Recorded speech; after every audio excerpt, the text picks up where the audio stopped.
Hello again, my little conscripts, and welcome to another Mordian Glory video. In today's episode, we are going to be doing a tournament after action report. That's right, it's time for some more dispatches from the front lines. And oh boy, do I have a spicy meatball for your viewing pleasure, because I took Grizzled Company to a Shark Tank GT for the first time. And let me tell you, not only was it a ton of fun, my guard just felt right throughout the entire event, but also there were lots of very valuable lessons learned. So without further ado, let's fix bayonets and charge right into this thing. Attention guardsmen, the Commissariat has detected you have not yet liked this video. Do so immediately or else you will face the Emperor's wrath. And anyone who has not yet subscribed to the channel will be transferred to the penal battalions. That is all. Move out!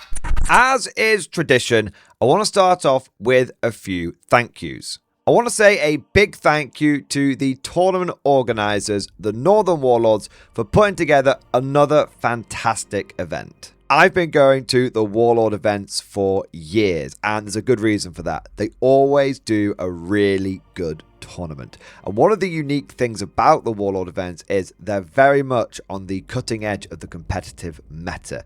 A lot of the players at these events are very, very good, and also they attract really good players as well. It might sound kind of crazy, especially if you're just getting into the tournament scene, but the Northern Warlord events are often used as practice where players really test their mettle and try and hone their lists before they go to even bigger events. So this was a teams tournament, and there were a number of teams that were there that were using this tournament as some last minute practice before they went to the WTC. I did say it was a team tournament, so of course I want to say a huge thank you to all of my teammates. I was invited to be part of Team Dutty Pigs, and it was a ton of fun. Perfect vibes team, but also a bunch of really good players and a great group of lads. So big shout out to Kev, Dan and Scott, and thank you for having me on your team. And of course, I want to say a big thank you to all of the teams that we played against. The sportsmanship at this event was impeccable. Every single person that I played against was an absolute gent.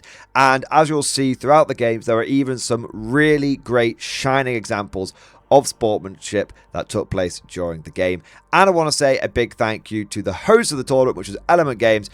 If you don't know who Element Games is at this point, then you need to really come out from under that rock you've been living under. Fantastic gaming venue. It's where I choose to run my big narrative events, and they run everything from old world, bolt action and 40k events, fully stocked bar, really, really big shop, loads of stuff going on. Fantastic. So big shout out to Element as well. But with all that said, now let's get into the tournament report proper, and we'll begin with the army list overview. As per usual, I have recorded a separate video going into the nitty-gritty detail of what was in my army, and I'll make sure there's a link to that video down in the description below. But for those of you who just want a quick summary, here is what I was running. It was 2,000 points, Imperial Guard, Grizzled Company detachment. For my characters, I had a lone commissar. His job was to go into reserve and score me some secondary points. I had a Cadian command squad and Creed, who were going to form a big command blob.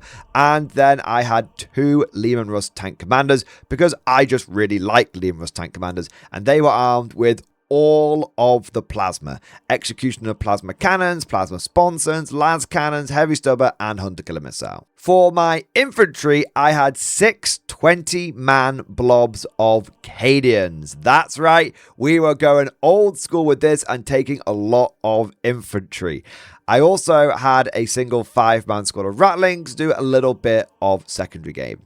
And then for my tanks, I had 2 more Lehman Russes, and they were both Vanquishers with plasma cannon sponsons, las cannon, heavy stubber, and hunter killer missile. And then I had 2 Basilisks. This gave me 120 infantry plus support elements, and then 4 tanks and 2 artillery pieces. But it also gave me 6 infantry orders from Creed and the command squad, and 6 tank orders from the 2 tank commanders. So everything from the Cadians to the Basilisks to the Russes, everything was started the game with a dedicated order. Now, there's two big bits of important context about this list. Firstly, it was actually sent in to me by the community. Big shout out to James for this list. And the moment I saw it, I knew I had to run it.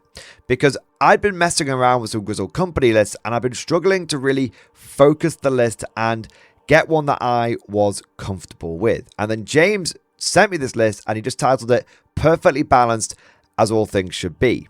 And his list was slightly different. He had a couple of Catachan blobs in there and 4 Cadians. I just went full Cadian because I just wanted to. But the big thing was, when I saw this list, it spoke to me. It brought everything into focus. It just gave me clarity, because I realized that for my first Grizzled company tournament report, I really need to run a traditional Imperial Guard army. The 100 infantry, the tanks, the artillery. That's what I need to go for, because it's almost like a control group. In future tournament reports, and you better believe me, we're going to be taking Grizzled Company to a few more events. We're going to try out things like the Bulgrin and the Kazakin, all that stuff. But I've been running classic Imperial Guard for a long time, and it's a great metric, it's a great foundation, it's a great control group for trying out a new detachment and seeing what works and seeing what doesn't. And Grizzled Company is such a flexible detachment that being able to just go classic Imperial Guard, slap Grizzled Company on top of it should work. And I don't want to give too much away, but it absolutely did. Not quite perfectly, but it definitely worked. So if you're someone that is looking for a guard army to feel like a guard army, you're not on board with all these newfangled things or anything, this is definitely an army list for you, and it really works well with Grizzled Company. But I will say, I am looking forward to putting some Bulgrin and other things in the list in future reports. So basically, this was a classic Imperial Guard army, something you could have seen me running in 8th, 9th, and 10th, and not only was it a ton of fun to go back to the foundation, but it was also, I feel, quite important to use it as a good measure to see how just a good old-fashioned guard list can hold up in this new meta we find ourselves in. But that's enough about the army list. Let's move on and take a look at the lay of the land. So this was a 2,000 point, 2-day, 5-round GT. It was a decently sized event with 64 players in attendance. It also was a teams tournament with everyone being in teams of 4. Now, teams tournaments are not only a ton of fun because you get to play with some mates, but they're also a really interesting way of playing 40k competitively, because each team is paired into each other via apps like BCP, and then the team captains work out which player on each team is going to play against each other. Now, there's a whole system on how this works, with each side putting forward a defender, there being a champion, and the captain's getting a choice of which player goes into which matchup and all that kind of good stuff. It's a little complicated, it's a little convoluted, but the main thing is there is a little bit of play, a little bit of leeway into what matchups you can get. So for example, if you've got an army which really doesn't want to play into something like World Eaters, a high pressure close combat list, then your captain can try, and it's not guaranteed, but he can try and make sure you don't go into that pairing. Likewise, you might be someone who's really good into a certain army, and you know what the enemy has got on their team, that the lists aren't secret, the armies aren't secret, so you say to your captain, hey, if you could try and get me into, let's say, Votan, that would be really good for me. I've got a list that's designed to deal with that. It's not an exact science, and often you will find yourself just playing whatever you end up playing against, but it does add an extra layer of tactical depth, and some teams take these pairings and these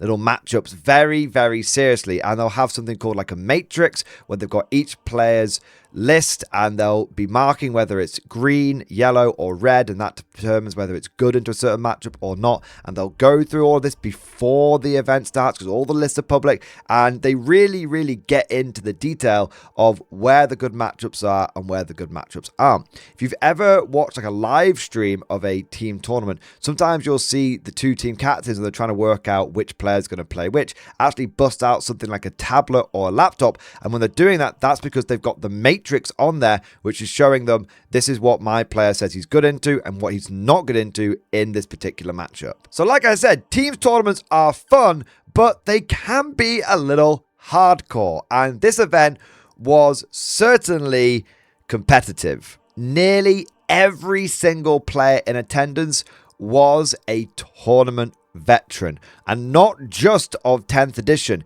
There are a lot of people there who have got literal decades of experience under their belt playing in competitive Warhammer 40k.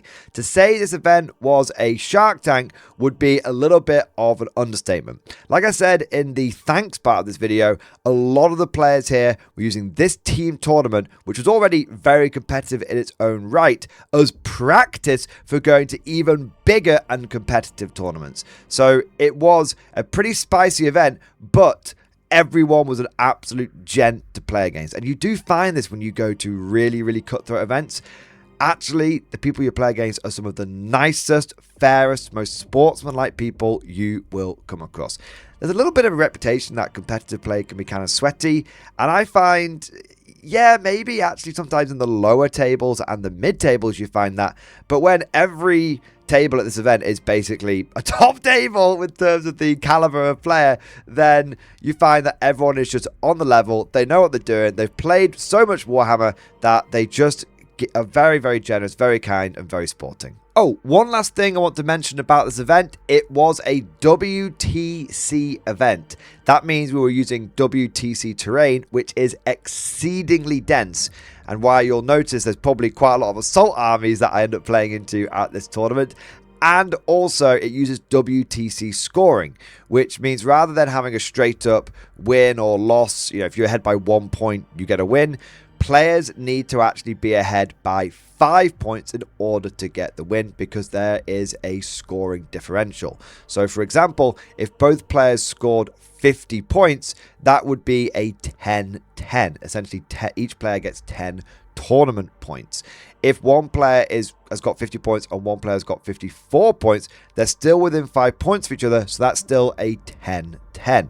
If one player has got 50 points and one player has got 55 points, then the player with 55 points gets 11 tournament points, and the player with 50 points would get 9 tournament points. And the more that in-game victory is wide apart, the more that those scores are further apart from each other, the more points that one side gets over the other, with the ultimate goal being, if you've absolutely smashed someone, you want to get what's called a 20-0, where you got 20 tournament points for your team and the opposing player got 0. Now, I'm happy to report that at no point did I get 20-0'd during this tournament, and this is one of the things that sort of cropped up in this with this list, is that because I had so much infantry, often my scoring was very good. So even if I lost a game, I never lost by too much. Now, that's actually a really important factor when you're playing in a team tournament, because you could lose your game in a round, but if your team does well, then overall your team could win that round. So it's all about scrapping for every single point. Even if you get 1 point out of a game and it's 19-1, that 1 point could be the difference between your team drawing or winning the round. WTC is often done at very, very competitive events, but I really like it because it encourages players to scrap till the very end. Because like I said, that 1 point could make all of the difference. But you know what? That's enough pre-game, preamble, if you will. I think it's time for us to get into the main meat and potatoes of this video. I know why you're all here. Let's get into the games. So in game number 1, I end up playing into Tom and his Necrons. His list was all about the Necron Wraiths. In fact, he had 3 maxed out squads of the buggers, and every single one had the appropriate character attached to them to give them the dreaded 5-up feel no pain. It's an absolute stat check of a list, and I love it. It's perfect for a teams tournament because there are some matchups where people just won't be able to deal with that many wraiths.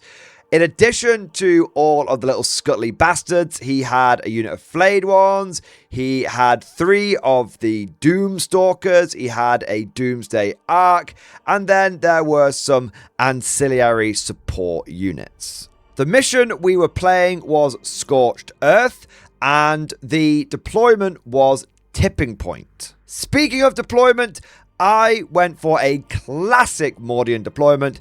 Infantry up front, tanks at the back. On the southern flank, I had 2 blobs of infantry and a couple of tanks, 1 Vanquisher and 1 tank commander.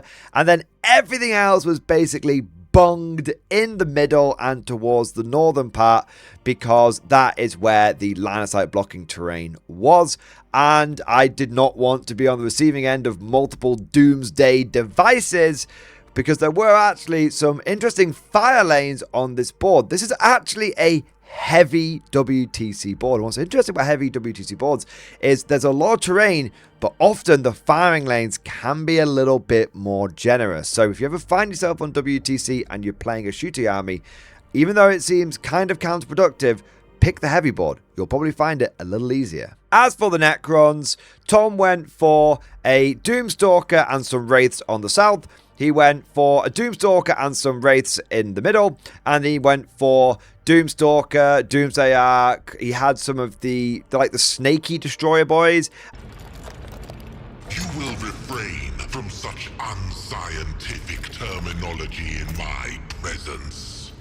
And then he also had a big unit of Wraiths infiltrate forward here. And I was very, very conscious of these Wraiths infiltrating, because I thought he's basically going to make a beeline for my objective here. And so I chucked down quite a lot of infantry here, knowing that probably I was just going to stall the Wraiths turn after turn after turn, and therefore not really let them try and just take my home objective off me. Because obviously with it being Scorched Earth, if those Wraiths get onto my objective and then burn it, I am in trouble. Here are a couple of pictures showing the deployment for both sides from a different angle. We've got the Necrons here, just because you've got the really tall ruin. Sometimes it helps to see things from a different angle.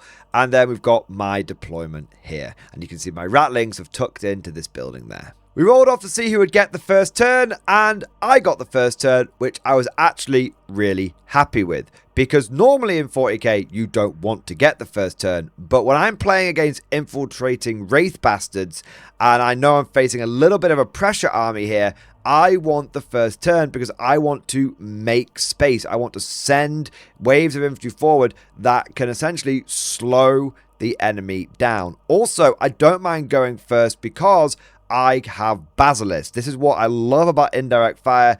Just means that I can get a few hits in early on and take away an enemy play piece early on. And that's exactly what I did. I pounded the Necron flayed ones to the point where I think there was just one left. That chap then failed his battle shock test and was subsequently picked up by some spare firepower later on in the game. And so it's just great having a little bit of indirect fire to be able to do that kind of stuff, because my opponent wants those flayed ones to basically just sit on a little objective, be a cheap shit muncher squad, and I took that away from him. Now he's got to kind of use Wraiths and stuff for that job, which he doesn't want to do. One of the big things that I did this turn, apart from just moving my infantry forward, staging up a little bit, was actually get onto that middle objective. I used move, move, move, and then I got onto the middle objective, and this was huge because I immediately decided to burn it. Because the problem was that that middle objective is an absolute killing field for me.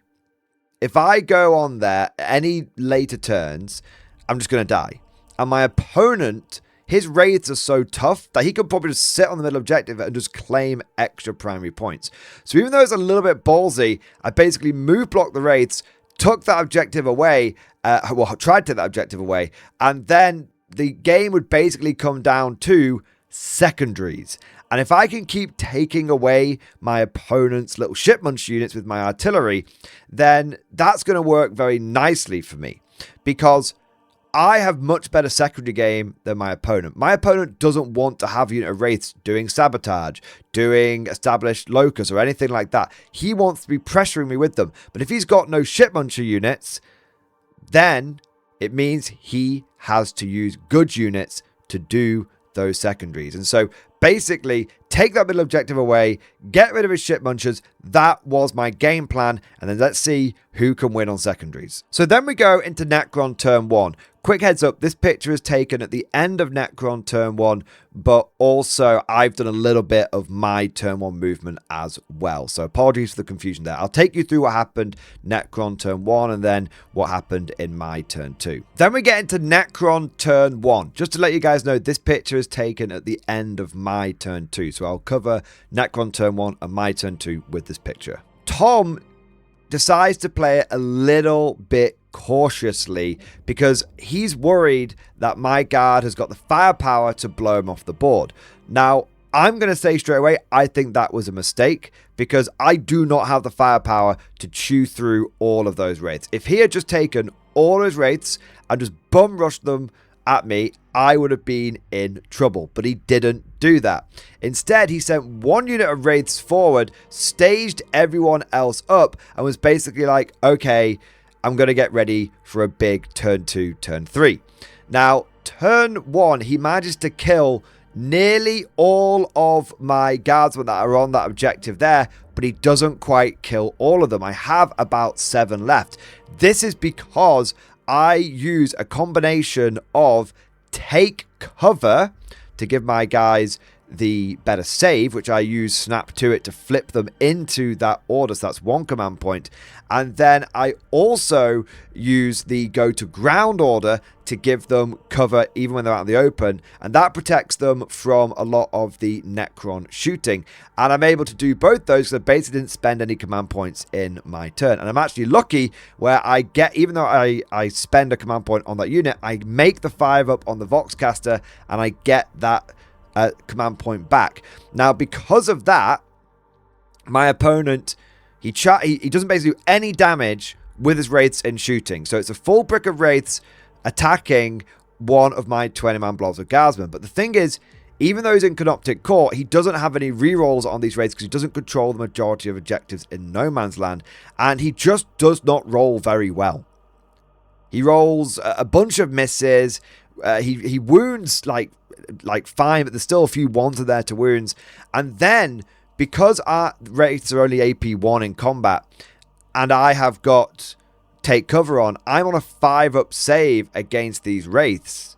And that means that I am able to just roll like a fiend on my saves, and I only lose about 13 guardsmen to that full wraith brick. Now, because of that, I've got 7 guardsmen left on that objective. And my opponent didn't have enough OC on there to stop me. So that means that because I've got 7 guardsmen, that's 14 OC. My opponent has got 6 wraiths, which are 2 OC each, and he's got his commander, who's 1 OC. So that's 13 OC. So I, by the skin of my teeth, hold that objective, and that means it comes over to next turn, my turn 2, and guess what? I burned the middle objective, which is huge. I then have to make a desperate escape attempt. I lose about 3 or 4 guardsmen on the desperate escape, and I get out of there, and that is awesome. That's fantastic, and we're all gravy. I have to make a desperate escape, even though I pass my battle shock. I actually auto pass it to make sure that I control the objective and get more primary points, but I still have to make a desperate escape attempt because a few of my guys are actually surrounded by the wraiths. So I basically move those guys off, and that platoon has done its job. It's got me the burn, which is exactly what I needed. That's going to deny the Necrons basically 5 primary points every single game, every single turn, and it means that now it's going to come down to secondaries. My turn 2 is really, really simple and straightforward. I just take this Russ and I just charge it into the wraiths. Because wraiths hate being tied up by vehicles. They absolutely hate it. This is my go-to trick when I face off against wraiths. My tanks are not here to do any damage. My tanks are here to play bumper cars with the wraiths. I tie those wraiths up, which is perfect, and then I just dogpile 40 infantry on this objective down here. And I've got 1 unit that's here, 1 unit that's back here, basically. And then I've got the ratlings here, basically just screening that out. So even if my opponent charges like the ratlings and the blob here, I've still got a whole bunch of OC on here. That protects that objective. And guess what? If the raids come over here, I've got tank after tank ready to just fly in there and start playing bumper cars. Now, my opponent, he saw that I move blocked him here with a unit of guardsmen.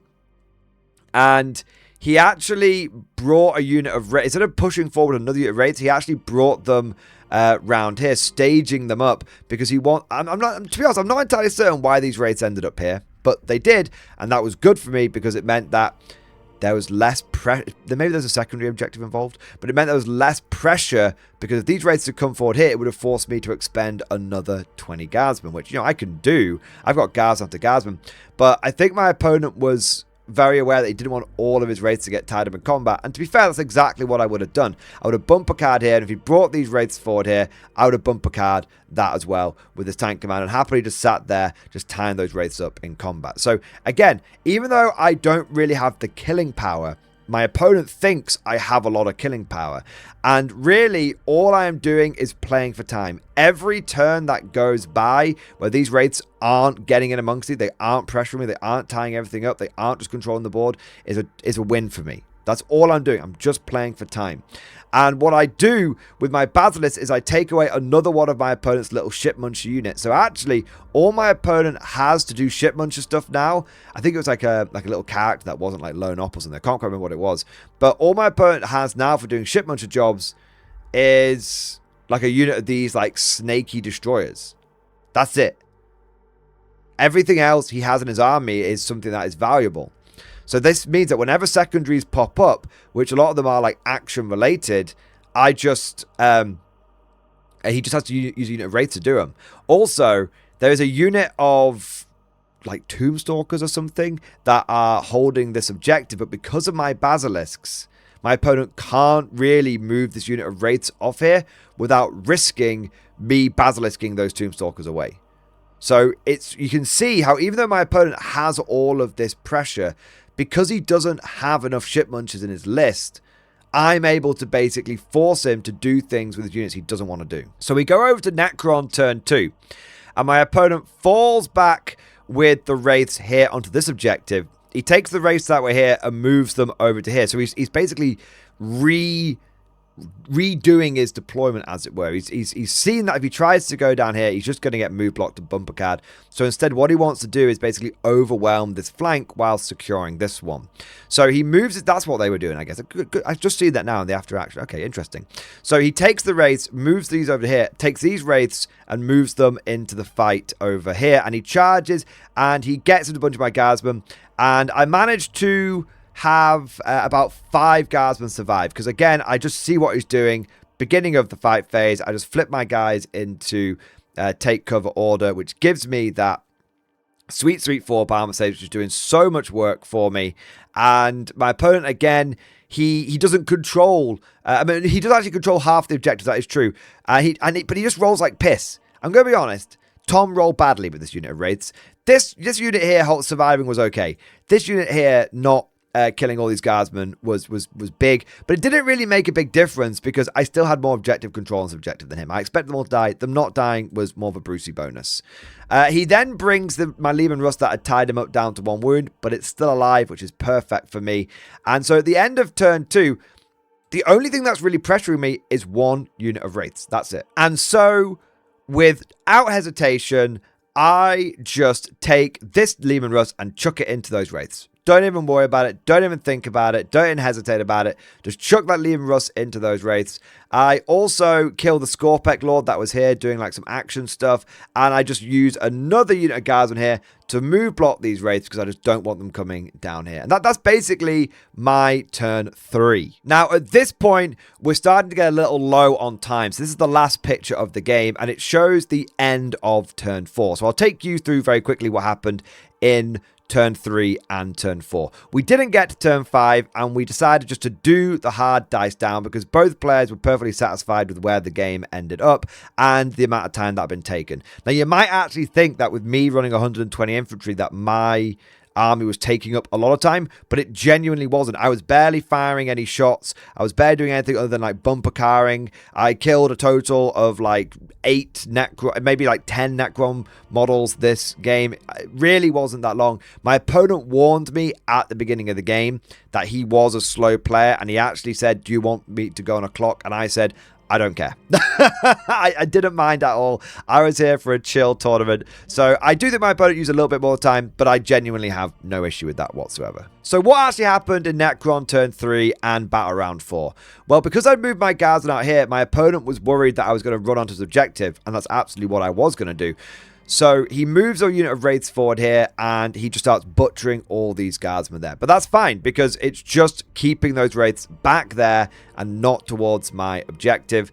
And then over here, he continues just to start munching through all the guardsmen. The next unit of wraith moves forward. I do lose the Leman Russ that I've been tying them up, but guess what? I just moved the next Leman Russ forward, and I'm ready to start tying them up. And basically, that's what happens next on turn 3. We talk through most of turn 4 because it's very, very quick. I just move a unit of guardsmen out here, slow him down. I kill the Scorpec Lord, and I end up moving another Leman Russ here. I chuck forward Creed's Blob. I just bomb onto onto my objective with another wave of infantry, and basically my opponent rolls his dice out to see if he can kill through me. He can't kill through me, and so at the end of the day, it gets around turn 4. I'm comfy on my objective. My opponent is comfy on his objective. And no one is looking like they're going to be able to take the objectives away from each other. And so we tot up the points, and it ends up being 66 to my opponent, 63 to me.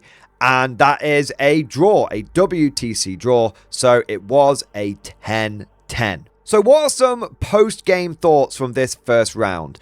Firstly, I don't think this was a particularly good matchup for me. I think I just had to play for time. And if you see the casualties that I inflict on the Necrons, it was basically, I think it was 5 Flayed Ones, 1 Scorpec Lord, and another little squad of ship munchers. I think it was like a little Tomb Stalker squad, something like that. That's all I killed. The rest of the game, I just tied him up and played for time. When I say play for time, I mean I was essentially every turn that my opponent spent wasting, not putting pressure on me was a win. And I did everything I could to try and take the pressure away. I want to make something clear. I wasn't saying play for time. I was like running down the clock. Like I said, my army was very, very quick. My turns were taking about 5 or 10 minutes each. Really wasn't doing a lot of shooting. All I was doing was moving and charging and firing 2 battles each turn. That's all I did. So I was playing for turns. I wasn't running down the clock. And I just thought it's important to mention that. One thing that stood out to me straight away was I wish I had my Met Guard. If I'd had my Met Guard with my 5 Chimeras and my 5 Leman Russes, this would have been a really good match for me because I played that so many times and I could just bumper car these wraiths into oblivion. So that would have been great. Second thing that stood out to me is I wish I had Bullgryns. And this is going to be a recurring theme throughout the entire tournament. I wish I had Bullgryns. I will say it here, I will say it in every game, and I will say it at the end of the tournament report. If I had had 12 Bullgryns in this game, I think I could have turned it from a draw, from a cagey game, from me basically having to distract my opponent from pressuring me, and I would have been able to go full send on the offensive and taken the fight to them. Bullgryns are absolutely key to the guard meta, and you will see this in every single game that I play this event. But alright, that's game 1 in the bag. Got a draw for the team. Overall, my team got a draw against the opposing team, which is great. And so it was now time to go into round 2. The next day. So round 2, I play into Lewis and his Tyranids. I knew this game was going to be a good one from the very beginning for 2 very important reasons. Firstly, Tyranids versus Guard, classic matchup, always a ton of fun. It just feels like the armies are designed to play against each other, and win or lose, you always have a great time. And secondly, because I've played against Lewis on and off for years, and he's an absolute top bloke. He is part of the Northern Warlords Club just like I am. He goes to all the tournaments that they do, so do I, and we always end up bumping into each other. I think the last tournament we ended up playing into each other as well, and maybe even the one before that. And last time I faced him, he was actually using Tyranids as well. But what's really cool is I actually know Lewis as an Ultramarine player, and to give you an idea of how OG this guy is, and to sort of show off his bona fides, as it were, when he first turned up to Northern Warlords several years ago, many moons ago, he had a classic Ultramarine army. And you might think, oh, Ultramarines, but no. He had an original metal Calgar model. And all of his models were like old school, like metal firstborn, all that kind of jazz. So Lewis is old school and he is awesome. And every time I played against him, I've had a great one. So Lewis, if you're watching this, mate, it was a pleasure to play against you again. And I look forward to playing you in the future. But what was in his list? Well, he had 2 big units of Gene Stealers, both led by Broodlords. He had a couple of units of Gargoyles for doing screening and stuff. And he had a big unit of Hormagaunts. He had a couple of Exocrines. He had a big brick of Zonothropes. He had a whole bunch of Von Ryan's Leapers and Lictors. And he also had, interestingly, a little unit of Barbgaunts, which he was just trying out for the tournament. And I think there was a cheeky Biovore at the back as well. But generally, it was lots of aggressive little bugs and infiltrated bugs coming at you. And then there were a couple, 2 or 3 of these slower, more shooty, tougher units. Classic Nid Swarm. The little stuff keeps you busy while the big stuff hits you hard. The mission was Purge the Foe and deployment was Search and Destroy. Both sides deployed in a fairly typical manner. Myself, I just had a screen of infantry up front and then the rest of my infantry behind with my tanks behind that. So even if Lewis managed to break through, if he went very aggressive early on, I would have only infantry getting tied up and my tanks, which are the ones that are going to do a lot of the damage and clear away a lot of the bugs, would be safe and secure. For my Ratlings, I actually infiltrated them as far forward as I could into the middle of the board. And even though it was purged, and I knew that would give up purge points, I figured that I wanted to stop some of Lewis's Gene Stealers from scouting forward. Speaking of scouts that infiltrate for the Tyranids, lots of little units were thrown forward. So we've got the Von Ryan's Leapers here and a Lictor. And then you've got basically the same out of line sight behind this ruin here. And then you've got the Gene Stealers who are here, which looks exposed down this fire lane, but actually they're just going to scout move over to here straight away. And then another unit of Gene Stealers in the middle. So the idea for me was I knew I was going to get hit hard early on, but I needed to manage the Nid waves. Okay, if the Von Ryans and the Lictors come in early on, that's fine. I can handle that. Then if the Gene Stealers come in next, I can handle that. Then if like the Hormagaunt stuff come after that, I can handle that. So for me, it was all about, again, making sure that I wasn't getting pressured by the entire list all at once. With everything deployed, we did the first turn roll-off and the Tyranids seized the initiative. And their turn was pretty straightforward. Gene Stealers scouted and then moved behind this landside blocking terrain. We've got the Gargoyles moving, shooting the Ratlings a little bit and then moving again behind this bit of terrain. Same with these Gargoyles on the other side. And then the Hormagaunt staged up nicely and the Gene Stealers went in and took the middle objective as well as finishing off the few surviving Ratlings that were there. The big thing for the Tyranids turn 1 is they actually got the Von Ryan Leapers in down this flank. I wasn't sure if Lewis was going to go for it because obviously it could mean that it means that all these Von Ryans are going to die, but I think it was a smart move because I was going to take this blob turn 1 and just push it straight on his objective. And I've just got more OC than him. So by doing this, he definitely slowed me down, which was a good move. It comes over to guard turn 1, and it's pretty straightforward. Push forward, clear out the swarms where I can. So I move forward with the screening blob over here, support them with another blob and a Vanquisher from the southern flank, blast all of those Gene Stealers away, but the Patriarch does still live. And then I move forward with a couple of blobs over here. I'm able to draw some line of sight over to the Gargoyles, take care of them, no dramas, and I pick up the Von Ryan Leapers with the 2 tanks here whilst falling back with my blob on the left flank. I do actually go for a cheeky charge on the Gargoyles and the remaining Patriarch here. Broodlord should say, it's not Gene Stealer called Broodlord, and I'm able to basically tie a couple of those units up. But it was more just about holding the swarm back, and also this makes a bit of a movement block for those Hormagaunts. Not that it really slows Hormagaunts down, they're very, very fast. We go over to turn 2 for the Tyranids. The Hormagaunt wave comes barreling down the centre, and the remaining guardsmen that I threw forward to the screen are basically wiped out. But you can see that the herd is thinning. The swarm is starting to lose a little bit of weight to it, a little bit of mass to it.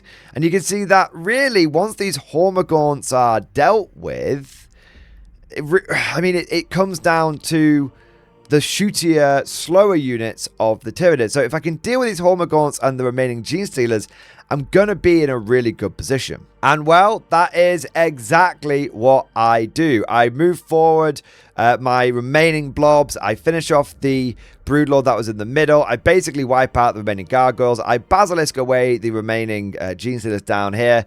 And so by the end of the Guard turn 2, we've had 2 waves of Tyranids come in, but our infantry forces are still relatively intact. I mean, we've taken about 50% casualties. I've lost about 3 blobs, but this is the beauty of Grizzled Company. This is the beauty of having so much infantry, of having 120 bodies.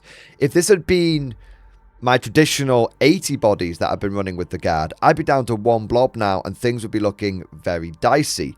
But the fact that I've lost 3 blobs and I still have 3 left has made such a difference in this game and has completely allowed me to weather the Tyranid storm. Turn 3 for the Tyranids, and it really does feel like the pressure is off. The Von Ryan Leapers, the second squad, come down here and they tie up this blob, but that's fine. No issue with that whatsoever. And I actually take more casualties from shooting this turn than from anything else, which is kind of a sign of the way the game is starting to go. Sensing the turning of the tide, I push forward aggressively with all remaining forces, and I go for as much board control as possible. I told you guys I was waiting for turn 3, turn 4, turn 5 to do the big push. This is when it comes. I know I'm going to take a lot of casualties on this turn, but I'm hoping that I can absorb those casualties, force the Tyranids to expose their remaining units, and then deliver the killing blow. And basically, that is what happened. So this is a picture of the end of the game. I didn't get many pictures of turn 4, turn 5, because obviously the time starts coming into play. You know, the clock starts coming down. I want to make sure we're getting through all the turns. But basically, what happened over the course of Tyranid turn 4, well, in my turn 3, they actually rapid ingress the Hyper Raveners. And then their turn 4, they came in and actually destroyed one of my Leman Russ tank commanders.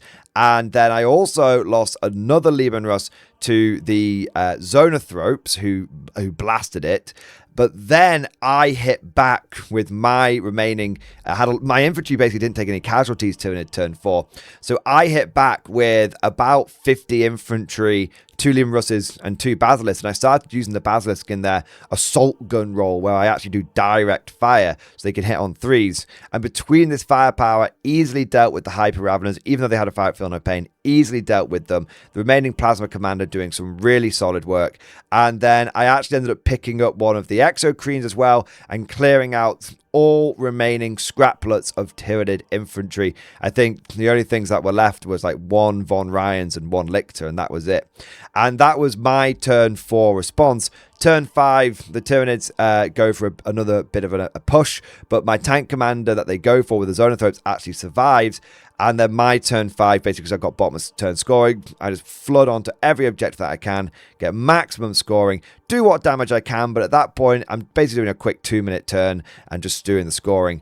And we get to the end of the game, and this is what it looked like. Both sides having taken horrendous casualties, but the Guard still rocking about 40 infantry and 4 vehicles, and the Tyranids basically down to the Zonothropes, an Exocrine, and a couple of scraplets. And so we get to the end of the game, and it is a nice victory for the Guard, but by no means a smashing for the Tyranids. 76-53. Lewis got a bit unlucky on his secondaries and was basically sat on kill 1, hold 1 for the entire game, which explains why his score was a little bit lower. But really, for me, this game just kind of went to plan. I knew I had to make sure the Tyranids came in waves. I had to feed them a little bit of my army at a time, and then eventually that would peter out. I knew I had more infantry than the Tyranids, that they had, 2 blobs of Genestealers and, which are like 10 models each, and then 2 blobs of Gargoyles, which are like 10 models each, and then a blob of Hormagaunts. So that actually is like 60 infantry. So even if you take into account the Genestealers have got 2 wounds each, that's like 80 infantry versus my 80 infantry wounds, was my like 120. So my plan was basically just to let them batter themselves against my infantry horde and then just push forward once I had outlasted them. And that did work. But again, this was a game where I feel like I could have been much more aggressive if I had had the Bullgrins. you'll notice that I had to go for a sort of turn 4, turn 5 victory on this game. Whereas if I'd had Borgrins, I think I could have been really ballsy. Like those Von Rand Leapers that want to dive in on me, okay, just laminate yourself against Borgrins. Those Gene Stealers you want to dive in against me, fine, just laminate yourself against Borgrins. I think if I had again, 12 Borgrins, 2 units of 6, and I just pushed them forward, I think it would have forced the Tyranids to be more aggressive and come out maybe one big wave, which if they do that is perfect for me, because if you try and threat overload a guard army like this, which has got a lot of shooting in one go, then all that's going to happen is you expose more, I kill more. Because Tyranids aren't that durable. Against some armies, like the Netcons the last game, you can do threat overload. But in this game, that would not have necessarily been the right way for the Nids to do it. But Borgrins would have allowed me to be aggressive. Whilst I didn't need them in this game, I still noticed how beneficial their presence would have been. Also, I would have loved to have had my Met Guard army in this matchup as well, because again, the Tyranids can come swarming in, kill a bunch of Chimeras, but then my infantry is safe. I don't want anyone thinking that I'm not enjoying this army. I am loving playing 120 infantry, 4 tanks, 2 artillery. Honestly, it just feels so right. It's just like one of my favorite ways of playing Guard. But I also want to point out, if this army has got strengths or got weaknesses, its strengths are, of course, it's got huge redundancy of infantry, but there are ways that it could be improved or other playstyles that could definitely help. And having lots of Chimeras here would have been great, and having lots of Bulgrim would also have been pretty interesting. Game number 3, and I play into Orcs. And it's just been a perfect tournament so far. I've played Necrons, Tyranids, and Orcs. I really love playing against Xenos armies as the Imperial Guard. Always feels like, humanity versus the alien invaders, all that kind of stuff. And Guard versus Orcs is a bit like Guard versus Tyranids. It's always a great game, a classic matchup. Win or lose, you have a ton of fun. My opponent was a chap called Tom. That's right, the second Tom that I played of this tournament. And he had a really, really good list. He was a very good player. He was one of the, those international teams I was talking about that were using this to practice for bigger events and all that kind of stuff. So I believe he was on Team Wales, which always does very, very well and very respectably at the big tournaments. Now, he was running Ghazghkull in the big blob of boys. Love that. I have not got any complaints about Ghazghkull and the boys being powerful. That is what Orcs should feel like. Ghazghkull should be there, and a big blob of boys should be a staple of every Orc army. So that was cool to see. I've heard about it, now I'm seeing it, and it's as good as everyone says it is. Then he had a couple of trucks, and they had flash kits inside. 2 squads of 10 flash kits. Then a battle wagon with a big squad of knobs in it, and then another squad of 5 flash kits. And then there were just some accoutrements. So I think there was the Commando Orc character. I think is it Snickrock might be the name of the character. Someone could tell me down in the comment section. Couple of units of Grots. I think there might have been a couple of other 10-man units of boys knocking around.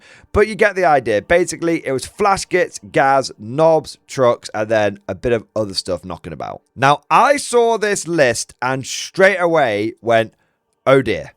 I knew I was in trouble. Not just because my opponent was clearly a very switched on guy who knew what he was doing, but also because this is the exact thing I don't want to face off against when I am using my Guard army. Whenever I face against combat armies, they always go 90-95% into the close combat. And they might do a little bit of shooting on top of that. But sometimes they have no shooting. And when I face those kind of armies, I love it. That's perfect. That's great. That's exactly what I want. Because that means they've got no way of clearing my screen. So I can just feed them the waves of infantry. And then by the time that they've battered themselves against my infantry, they're just getting pounded by all my firepower. The problem when I face this kind of list is it's only about 50% firepower, or 50% close combat, I should say, and then the other 50% is firepower. Because think about it, there's all of these flash kits, and then the 2 main hitters of this army are the knobs in the battle wagon and Gaz and the boys. They're the 2 main ones. There's a couple of other 10-man squads knocking about, but they're the 2 main ones. So all of that firepower is there to deliver the combat And that's how I think you run a really, really effective melee army. You don't go all melee, you have the firepower to deliver the combat. And this is something that I've seen it very rarely in 10th edition. A lot of people just go full send on the combat. But this is something that I've seen over many, many years of playing Warhammer, over many different editions. You need the firepower to clear the way for the combat. That's what this list had. And that's when I knew from the beginning that this was going to be a tough battle. Getting back to the game, it was linchpin for the mission, and it was search and destroy deployment, the same as in the last game. Deployment for me was standard issue at this point. Couple of blobs up front for screening, everyone else behind that, ready to move into position if the orcs decide to have an early go turn. And I just had my ratlings infiltrate up to here so they could move on to the objective if they needed to. And for the orcs, they just wellied everything behind the line of sight blocking terrain. There could have been a chance that I could have had some early angles on them, but if I did that, they would have had a good opportunity to take some of my important pieces out of the game, like these executioner tanks. We roll off a first turn, and I actually win the roll off, which I'm not too devastated about because I want to try and create space. I'm very conscious that the orcs will have a full send go turn early on if I give them the opportunity to do so. I kind of need to try and buy time like I did in the first game. So what I do is I just send forward these two blobs as far forward as I can, move and advance and move, and just go as far forward as I can, and I cover these two objectives. Now, I think I might have overexposed myself a little bit here. I probably could have just got away with doing this with one blob, benefit of hindsight and all that, because obviously I'm trying to buy time about exposing 40 infantry. I'm going to lose 40 infantry. If I only expose 20 infantry, I might only lose 20 infantry. If I was to do this again, what I'd probably do is just have the one blob that's strung out sort of round here, rather than having the second one go up here. So I'd string this blob down here, and I'd have this blob sort of staged back here. So if the orcs did do a big breakthrough, they could potentially hit two blobs, but then they'd be really, really exposed. I also start using my basilisks to go after some of the ship muncher units, because I know that I'm probably not going to be able to thin out Gaz's blob all that much, and that really Gaz is the main power in that. But I also know that I want to try and take out the ship munchers because he hasn't got that many of them, and if I can get rid of those, then it might force him to do actions and stuff with more important valuable units. Now, I must apologise, this is the last game of the day, so I was pretty shoddy with taking pictures. So I didn't actually get a picture of turn 1 for the orcs, I just had a picture of basically where I was at the end of my turn 2. So I'll go through both those turns now. Turn 1 orcs, they basically clear out the screen, and they do this by throwing forward a unit of 10 boys, and also with a unit of flash gits, and they've also got a unit of flash gits that are in this truck here. So the flash gits basically blow away most of the infantry, and then the boys, the sort of smaller boys units, come in and finish them off. That got rid of my first 40 guardsmen and my first screening wave. My counterattack was similarly simple. I move forward the second wave and I get rid of 5 flash gits and about 20 boys. And with my basilisks as well playing into effect here, I've got rid of about 10 Gretchen as well. So I've done good casualties to the orcs, but both sides were basically trading our shitty units. Then we get to orcs turn 2, and because they've lost a lot of their ship munchers, they now have to start exposing their more viable units to go after primary points. So both units of flash gits actually come out to play on turn 2, which is really interesting. They blow away the 40 guardsmen, and that's basically their turn. Now it comes over to my turn 3, and I'm thinking, okay, I might actually be quids in here. Yeah, I'm struggling to get my deployment zone. Yeah, the orcs are running away a little bit on primary, but that's okay, because if I can basically throw up another screen, it will mean that if Gaz and the knobs want to come out, then they're only going to hit unviable units, and that's okay.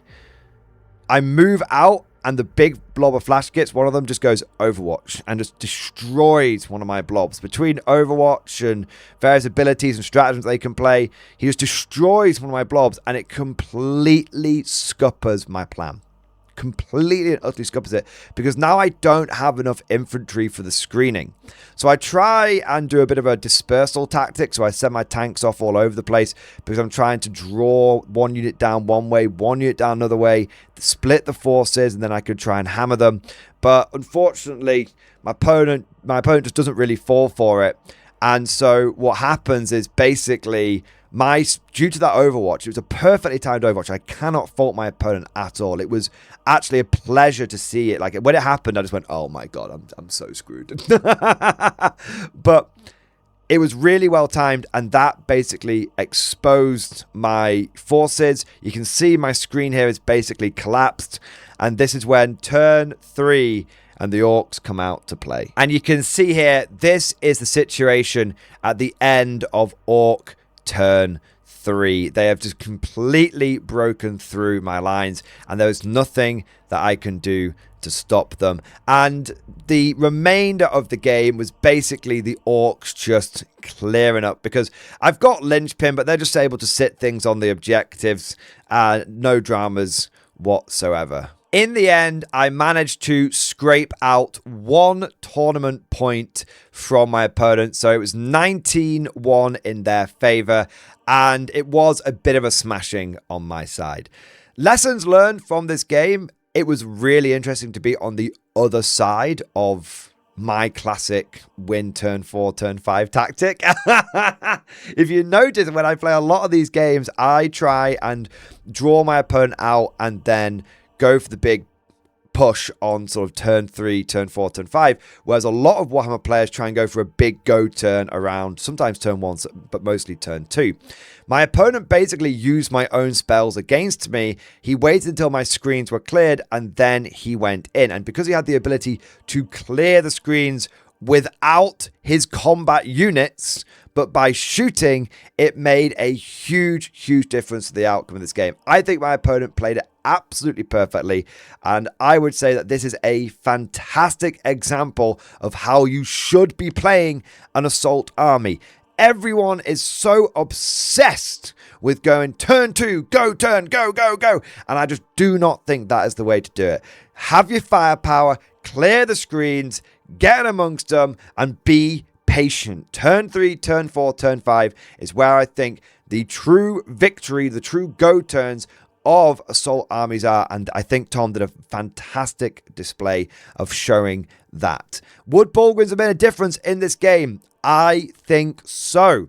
Again, we've got to have the question, will Bullgryns have made a difference? Of course they would have done. My Bullgryns wouldn't have died. That's the big difference. My Bullgryns wouldn't have died. The Bullgryns would have gone out there, and the flash kits would have unleashed into them, and the Bullgryns would have been like, okay, well, I can armor of contempt on shooting, and I'm going to have like a 3-up save, because I'm going to be, I'm naturally a 3-up save, because I'm a Bullgryn, with armor of contempt, probably have some cover going on there as well. Okay, cool. And so then if you do any damage, I'm tough to 6, you're strength 6, so, okay, you're wounding me, you hit me on 5s, you're wounding me on 4s, I've got a 3-up save no matter what you do, and you go from damage 2 to damage 1, and I've got a 6-up feel no pain. So yeah, Bullgryns would have just weathered the Daka Storm, I think, fairly confidently, and that would have been a real spanner in the works for the Orcs, because then they're like, okay, well, we can't clear the screen. How do we clear it? We've got to go in there with our viable combat units. Oh dear, we've exposed Gaz early on. Now Gaz and the boys have all been blown apart by plasma blast tanks. Oh dear. So yeah, I think, again, Bullgryns would have been a great unit to have in this game, because they would have been a screen that didn't die. And sometimes the most important thing to remember about Bullgryns is they're a brick wall. They're not just a screen, they're a brick wall. And so with that, we get to the end of day 1, and the results are 1 draw, 1 win, and 1 loss. Not too bad for a classic guard army. And I know it seems like I'm hammering the Bullgryn point home, and I probably am, but there's a lot of talk about Bullgryn and other aspects of Grizzled Company, which, do you take Kazakin, do you take Bullgryn, what about Hellhounds, what about Lemurs Exterminators, all that kind of stuff. And so what I think this is is evident already by the end of day one, is this list that I've taken is doing its job as a control group. Okay, let's take the most classic quintessential guard armor we can, see where its strengths are, see where its weaknesses are, and see how it could be improved with some newfangled thoughts and ideas. And so at the end of day one, I was really happy with how things had gone. It was a very equal, score of win, loss, draw. And I think it showed the power of this list. Having so many infantry is so good. The power of this list, having so many tanks, is so good. But also the weakness of the list, which is its screen dies. And what you kind of need in this late stage of 10th edition is not just a screen, but like I said, you kind of need a brick wall. Would Hellhounds have been useful in these games? Of course they would have been. Overwatch would have been fantastic. As you've noticed, I've been playing assault after assault after assault. And would I have liked to have things like exterminator stuff? Yeah, maybe. But I was pretty happy with the fact that all my tanks were just bringing all of their AP. But that's where we are at the end of day one. Now let's go into day two. So here we are, game number 4, the first game of day 2, and we're starting off strong with another classic guard matchup.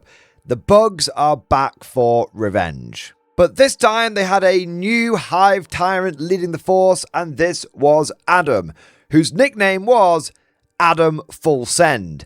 And it became very quickly apparent to me why he had this nickname.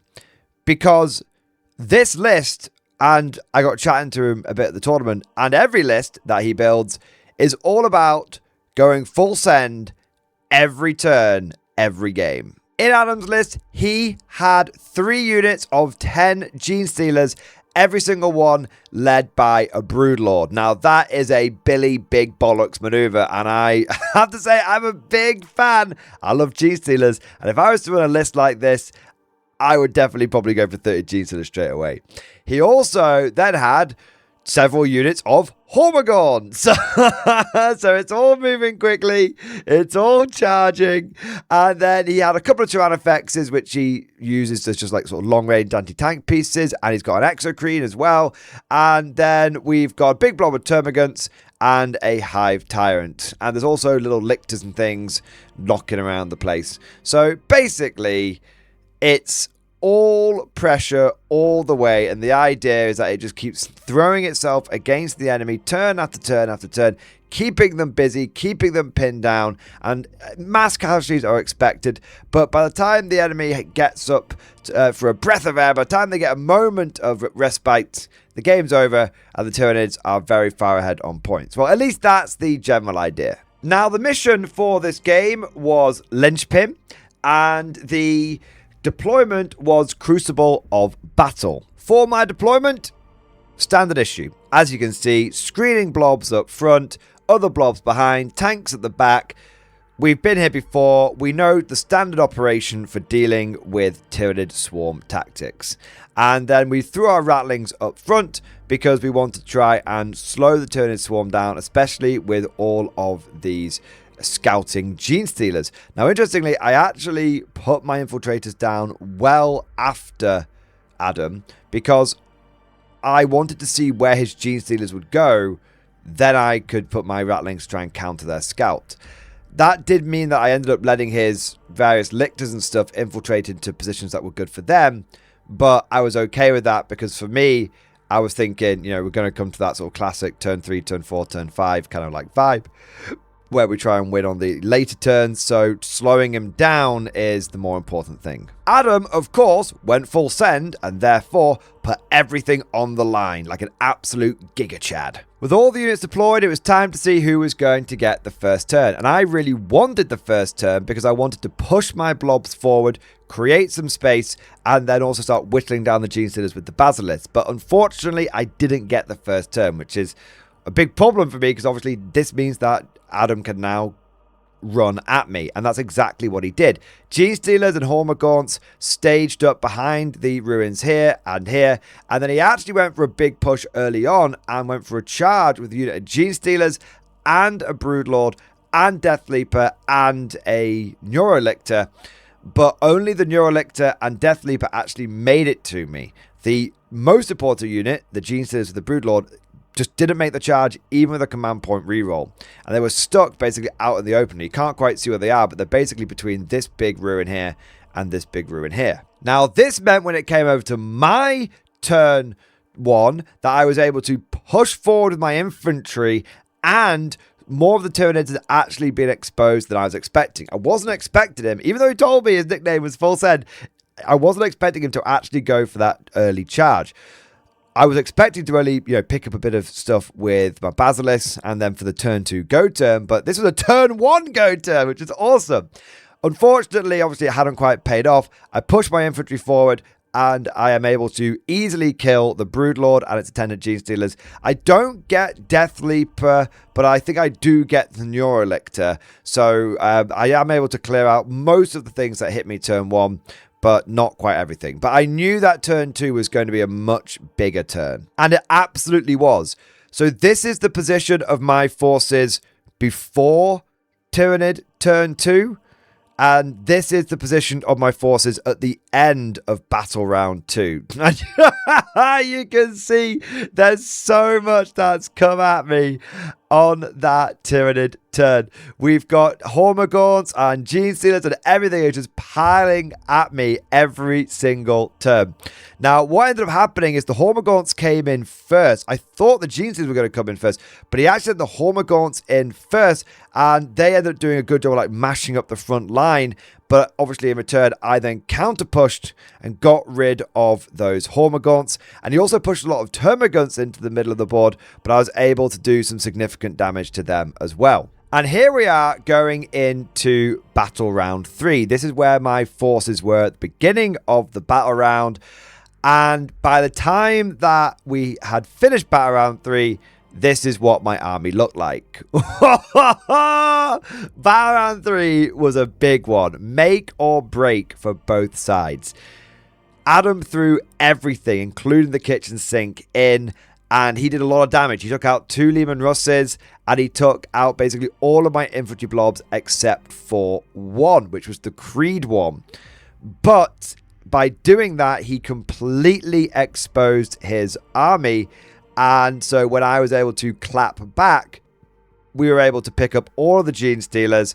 We were able to pick up the Tyrannofex, pick up all the little things like Lictors and Death Leapers, all that kind of stuff. And so by the end of turn 3, even though the Guard were very, very, very battered, the Tyranids had essentially run out of steam. Adam and I play out the last few turns, and there are more casualties involved. For example, I lose my last tank commander, and my Creed blob starts taking some heavy casualties. But overall, the Guard is able to, over the course of turn 3, turn 4, turn 5, move on to the objectives. Thanks to my home objective being sticky with linchpin, it was fine to move off it and still control it. And we were able to secure the middle objectives and get lots of points. So game 4 was a really good game, really interesting, because I actually learned a lot from my opponent in this game. You see, whilst we were playing it, Adam and I, we were having a good back and forth, having a good chat, and he actually pointed out to me in my turn 2 that I was being far too cautious in the game. And he said to me, mate, I'm a big fan of the channel. I think you are playing yourself out of a win here. I think you might be playing yourself into a draw or a loss. And I said, oh yeah, how come? And he said, well, on turn 3, you really need to be doing move on all your guys, and you're doing take aim. And I was like, well, I want to clear the guys away. And he went, honestly, if you do move and just shove everything forward, you'll probably have the sheer volume of firepower to just win the game. And I said, well, I'll tell you what, mate, I wasn't going to do that. And you've been very nice telling me that you think that would work. So why don't we run an interesting thought experiment? Because I said, look, let's check with our team captains, make sure that the outcome of this game isn't going to affect the round. So we checked, and it wasn't. Whatever was happening on the tables was way more significant than what happened here. And I said, and neither one of our teams is going to be able to get on the podium because we've got we've both lost a round in our teams.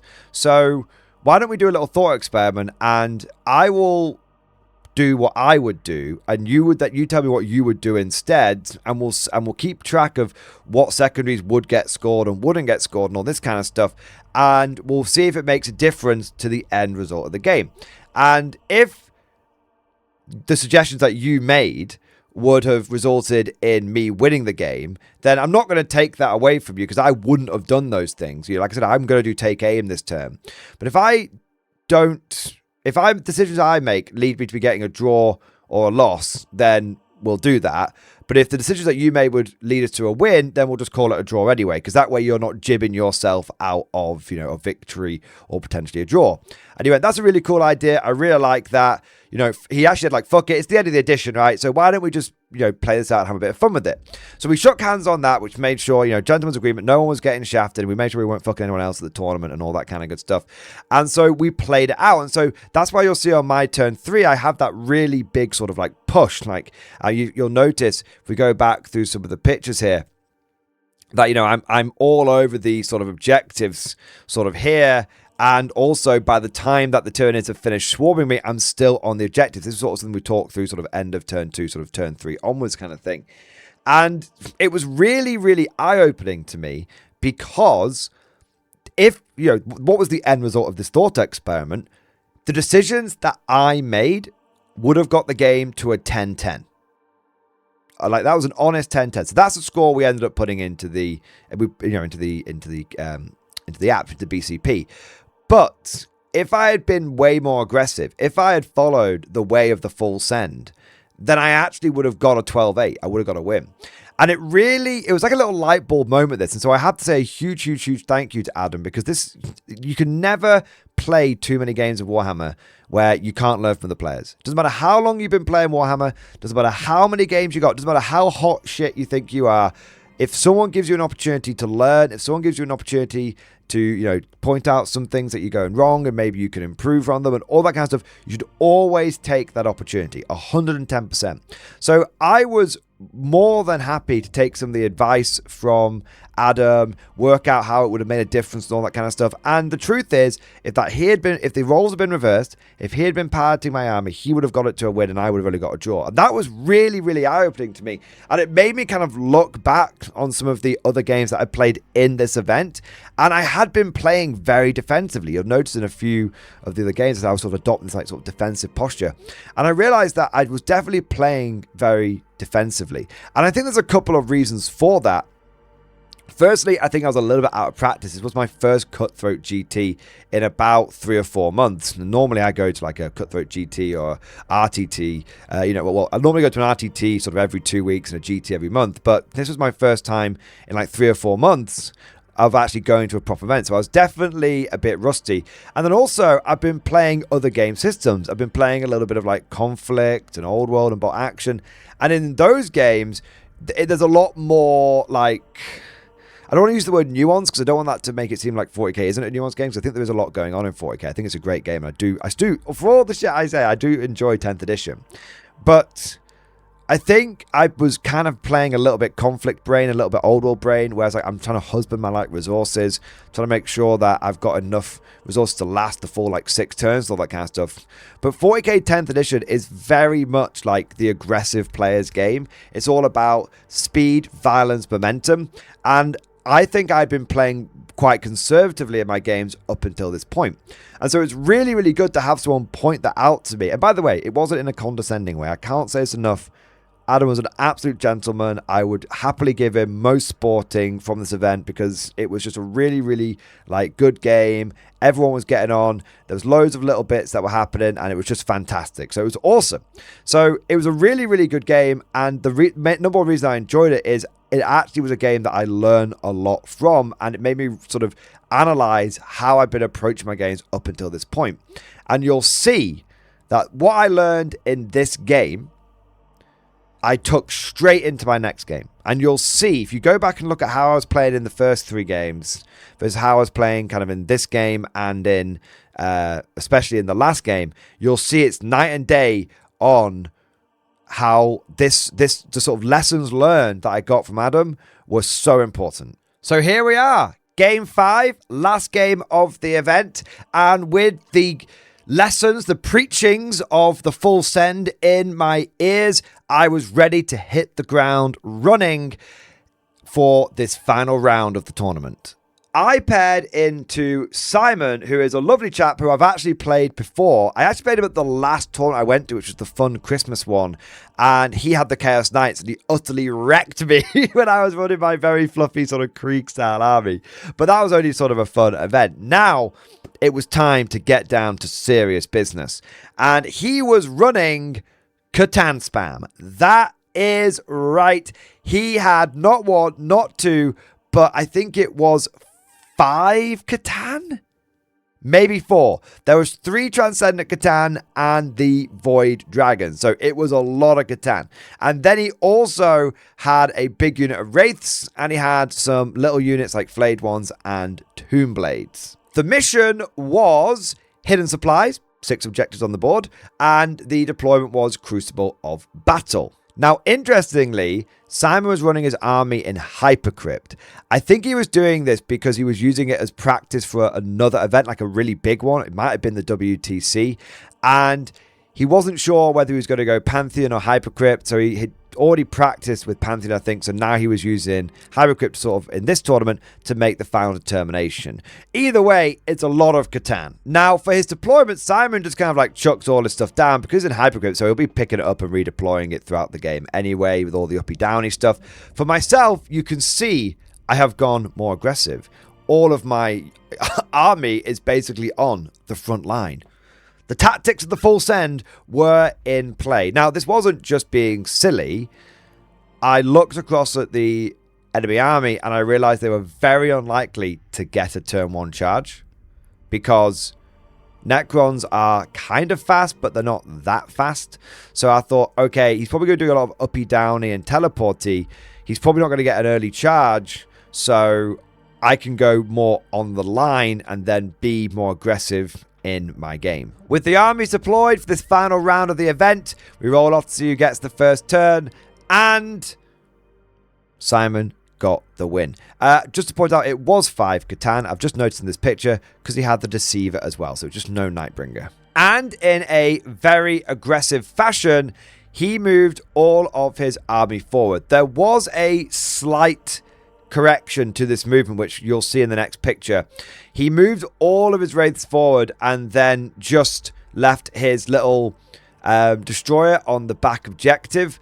But after I took this picture, he realized that I had Basilisk because we just sort of gone through the list very quickly. And he went, "Oh, are they in direct fire?" And I said, "Oh yeah, they are." So he said, "Do you mind if I sort of move this unit back, this unit wraith back, so it's covering these 2 objectives?" And I said, "No, of course not, mate. Like, we didn't go through the list properly at the beginning, so totally fine." So you'll see in the next picture, his wraiths are strong over these 2 objectives instead. But don't worry, that was all above board. But basically, this was his turn. He moved everything forward, went on to as many objectives as possible, and was ready to rock and cock in turn 2. Now, interestingly, he took these 3 Catans and he put all of their firepower into the guardsmen down here. But I made these guardsmen exceedingly tough. You see, guardsmen have got a 5-up save normally. They were within 12 inches of Creed, so I used a free stratagem. Well, I reduced it by 1, which made it free, for go to ground, which gave them the benefit of cover, so they went to a 4-up save. Then I used another stratagem, which was snap to it, to put them into take cover order. So that put them on a 3-up save. Between those 2 stratagems, the Voxcaster popped off and I got one of my command points back. And then I did another stratagem, which was the Armor of Contempt one that guard get, which obviously doesn't put me down to 2-up, but puts me to a 3-up, ignoring AP. And between those 3 layered buffs, obviously Armor of Contempt only lasts for 1 activation, but still, between those 3 layered buffs, my big blob of guardsmen actually survived the attention of 3 Transcendent Catans shooting. Really, really cool. It basically meant that I was on like, I think it was like a 4-up against the first Catan and then like a 5-up against the next 2. And yeah, so I actually managed to survive the attention of 3 Transcendent Catan with 1 single blob of infantry. Now, you might think it's a bit crazy me spunking all that CP on that, but I wanted these infantry to survive because I wanted them to rush onto the objective the next turn because I was being very aggressive this game. And so going into my turn 1, that is exactly what I did. So you can see turn 1, I've done a big charge with one of my tanks. I told you. I was like, aggression, aggression, aggression, speed, violence, momentum, full send, full send, full send. So what happened is I brought the Leman Russ Vanquisher around here with a move, and then charged it into the Wraiths to tie them up because I love playing bumper cars with Wraiths. Then I sent this unit, move, and advance onto this objective, and that meant that I was able to put a lot of objective control on there. I think that's like 12 objective control that I've got on there, and there was 2 Catans on it. There was 3 Catans on it. You'll notice one of the Catans is dead. The green one was on the edge of the terrain, so I could see through it. I could see through the ruins to it because this isn't like super high, and I can see through like the windows and stuff, and it's got lots of like little sparkly bits coming out.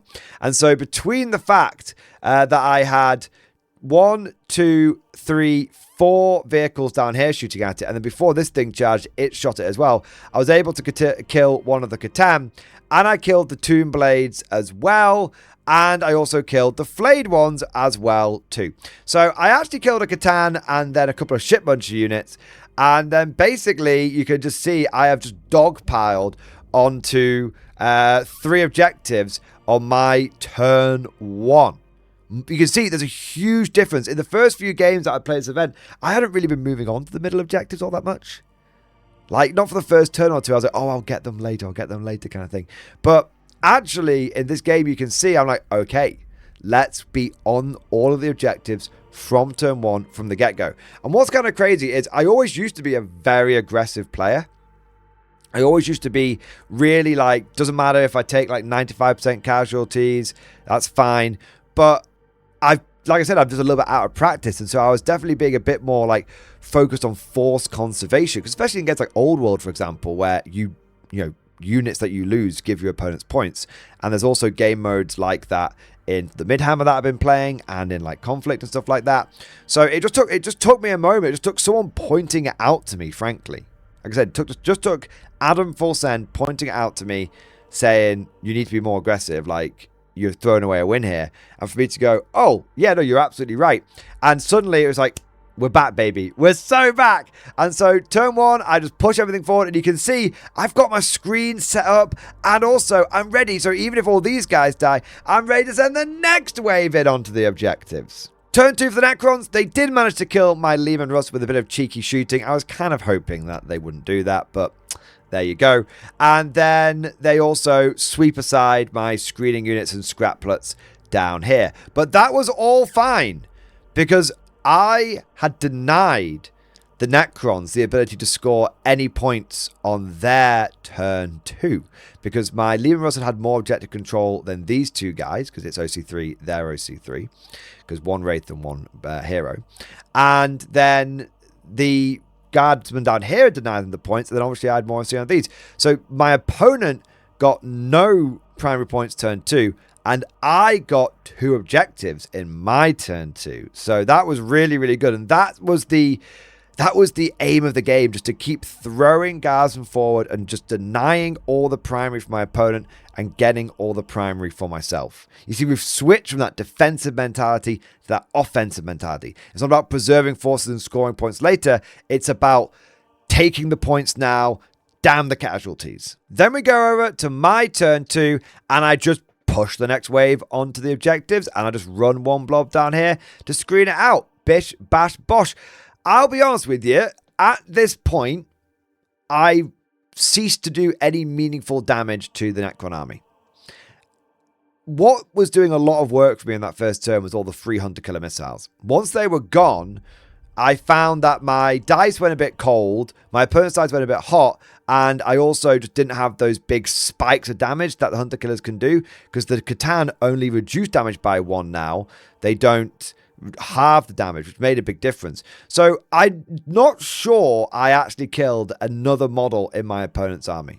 I really tried, but I never quite got another model. And so the rest of the game is genuinely, from turn 3, turn 4, turn 5, was just me moving on to objectives, doing a bit of shooting, and that was it. And we actually finished this game with about an hour and a half to spare, including deployment. It was pretty mental because, like I said, the game basically was devolved into the guardsmen throwing as many bodies onto the objectives as possible, just delaying the Catan, stopping them getting to our home objective as long as possible, and we just denied the primary, and we just kept doing secondaries, because every time a secondary popped up for the Necrons, it was, oh, the Catan's going to have to do it, and that slowed them down a lot as well, and also meant that, you know, it wasn't taking quite as much damage. And then we go into turn 3, and this is the end of Necron turn 3. But you can see, like, I've still got all these guardsmen up here, and the Necrons have only scored one little bit of primary by turn 3. That's 2 of their scoring turns where they've basically got no primary. Whereas you go over to my turn 3, and it's like, oh, I've got 10 and 10. So I've got like a 15-point lead. And don't forget, I've got bottom of turn scoring as well because I didn't go first. So we then go over to turn 4, because my turn 3 was just move on, keep denying points, keep securing these points up here. And the Necrons basically break through onto my home objective over the course of turn 4 and turn 5, but they never quite take my home objective off me because I'm able to use duty and honor on the tanks down here to basically make sure I've always got more OC than the Catan. So this objective stays mine, and they actually moved off this objective at one point to go after my Commissar to get like an assassinate point and all that good stuff. But basically, the Necrons were kind of cooked in terms of scoring points because they got like 10 primary turn 4, 10 primary turn 5, and 5, I think 5 primary elsewhere. So they got like 25 primary versus the fact that I got 10 primary every single turn for 4 turns, which gave me 40 primary. So I had a 15-point lead on primary. And then the secondaries came into play. And you've got to think, like, the secondaries that the Catan can do are really rubbish, because either they've got to like attack me or they've got to secondaries, because there's basically no ship munchers in this army after the Tomb Blades and the Flayed Ones go down. So a lot of the secondaries either got missed because damage wanted to be done, or they were done but they weren't that big, and you had like a Catan like establishing locus and stuff like that, kind of mental stuff.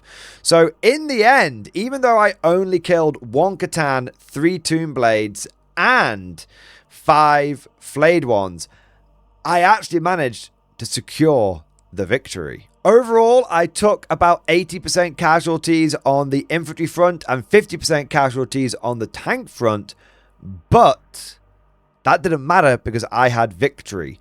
And this game, I think, perfectly puts into perspective the advantages of just playing aggressively. Don't worry about casualties. If you've got an army like mine, where you can easily absorb casualties, I should be throwing blobs forward and being much more aggressive and all of that kind of good stuff. And looking back on some of the other games that I played this event, I think that, you know, there was times when I could have maybe turned a loss into a draw and maybe turned a draw into a win.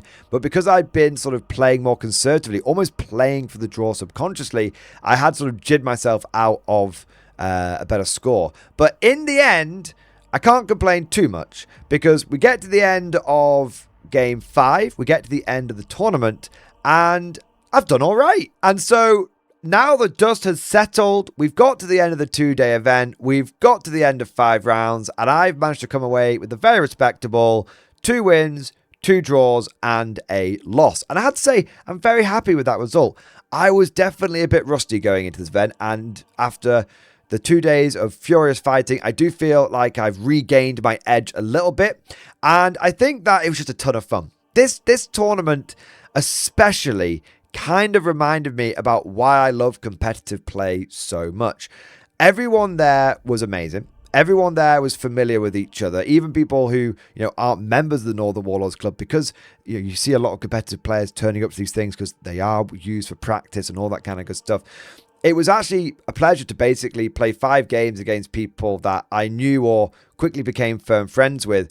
And it was just a ton of fun. It was competitive, yet very sportsmanlike. It was feisty, yet I enjoyed every single moment of it. I think maybe some of the issues I've been having with competitive 40k is I've been going to a few super majors, and super majors are quite impersonal. You know, it's amazing going to a super major. You see, you know, all of the players. It's such an experience. But at the end of the day, you do basically, even if you go with friends, spend 5 games playing against strangers. And some people there are really, really, really trying to win, maybe trying a little bit too hard to win because of that pressure. It's a super major. I've got to do as well as I can and all that kind of stuff. And then there's, you know, just an element of, you know, you spend a lot of the day isolated because you're just sort of playing your games and you meet up with your friends for lunch for like half an hour. Then you maybe for like dinner one evening. But there's not as much socializing going on. Whereas this reminded me of the glory days of competitive 40k, which I consider to be around the sort of end of 8th, beginning of 9th edition, when this kind of very competitive, very, very high skill tournament, but everyone's got the right mindset and the right attitude, was prevalent. I think this is my preferred way of playing 40k. Playing on hardcore terrain, proper missions against proper players who are really switched on, but people that I kind of know a little bit or who have got the right vibe for the event. This might be a bold statement, but to me, this event is everything right about competitive 40k. This is peak 40k in many ways because you're testing your mettle. It's always good to challenge yourself. Enjoy a good challenge. But you're also having a big social. There's not too much pressure going on. There's a few beers flowing. And at the end of the first night, everyone goes down to the local kebab shop and gets a big mac of greasy kebab or cheesy chips or something like that. Do you know what I mean? And you all come back. Element Game stays open till like 11. So we all bring it back there. And we're having a bit of munch. And you know, everyone's sort of debriefing and chatting. How did your games go? Blah, blah, blah. And so, you know, you're there with your friends. You're making friends. You're playing hard. But you're having fun. This is what 40k is always meant to be about. But of course, all of this is just like my opinion, man. Let me know what you guys think down in the comment section below. What did you think of the list? How did you think I did during the tournament? And what would you change? Now that we've got this control group kind of sorted, what would you change? Do you want to see me go back to the Met Guard? Or is it time for me to bust out the Kazakin and the Bulgrin? If you enjoyed today's video, don't forget to go ahead and smash that like button. And if you want to see more tournament reports like this, then don't forget to subscribe to never miss an episode.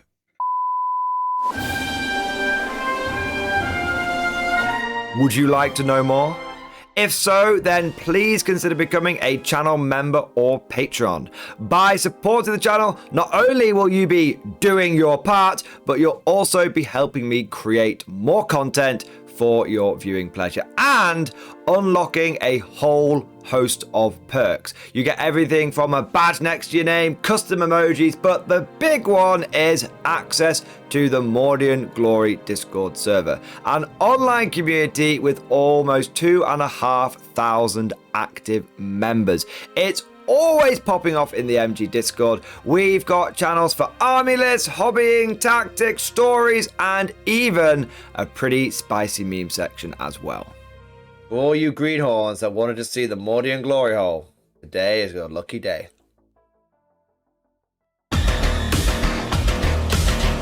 And joking aside, I do want to say a massive thank you to all of the current channel members and patrons. You guys are amazing. Truly the lifeblood of the channel. I could not do Mordian Glory full time without the incredible and generous support of my members. So thank you guys so much. And last but certainly not least, I want to say a personal thank you to all of my top tier Patreons. These are the War Masters, the people who have truly gone above and beyond the call of duty. So a heartfelt thank you to Redfield, 32, Jurgens, Miasma, Try Again, Bragg, RJ, Scorpion, Bonbon Vert, Lord Pryor, Nicholas Walsh, John Stubbs, Guardian, Varney, Sword, Fish Trombone, Picklock the Forged. Seriously guys, thank you from the bottom of my heart. Your support is incredible and it makes a huge difference. Thank you so much. That's all for now. Hope you've all enjoyed today's video, and of course, as always, see you guys next time.